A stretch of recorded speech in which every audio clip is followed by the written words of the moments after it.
Chers internautes et abonnés de Flash Info TV Africa, bonjour et bienvenue sur ce nouveau numéro de la revue de presse. Ils sont de retour. Eux, ce sont les hors-la-loi. Ils ont fait parler d'eux hier en plein cœur de Cotonou. La cime de l'info parle d'un braquage avec 7 millions de francs CFA emportés. La pyramide pense que c'est le dispositif du ministre Alassane Seydou qui a été éprouvé hier. Pour le Béninois libéré, c'est le directeur général de la police républicaine Soumaïla Yaya qui cafouille et le journal d'Agla Nangon ajoute que c'est la faute du président Talon qu'il a oublié en poste sans un adjoint. Restons à la police républicaine avec Phoenix Info qui informe que la nomination de Bertin Kodjo Adanlé au poste de directeur départemental de la police républicaine dans le département de Littoral est un choix raisonnable. Le journal ajoute que le nouveau DDPR Littoral prendra service au plus tard le 12 septembre prochain. Le monde syndical est en deuil. Dieudonné Lokossou, ancien secrétaire général de la centrale des syndicats autonomes du Bénin, CSA Bénin, a cassé sa pipe.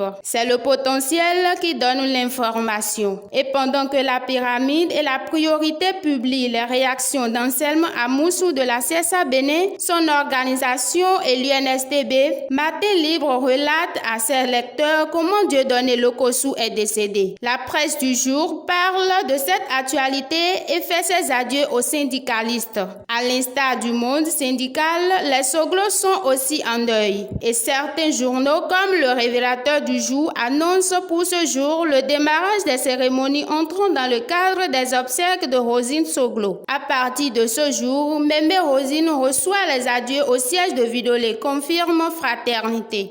Justice à présent avec le matinal qui nous apprend que ceux qui sont impliqués dans l'affaire de concours frauduleux pendant le recrutement d'auditeurs de justice en 2020 seront bientôt fixés sur leur sort. Justice toujours avec le potentiel qui informe que le faux juge impliqué dans l'affaire d'usurpation de titre de magistrat à Fidjrosé sera en face des vrais magistrats demain.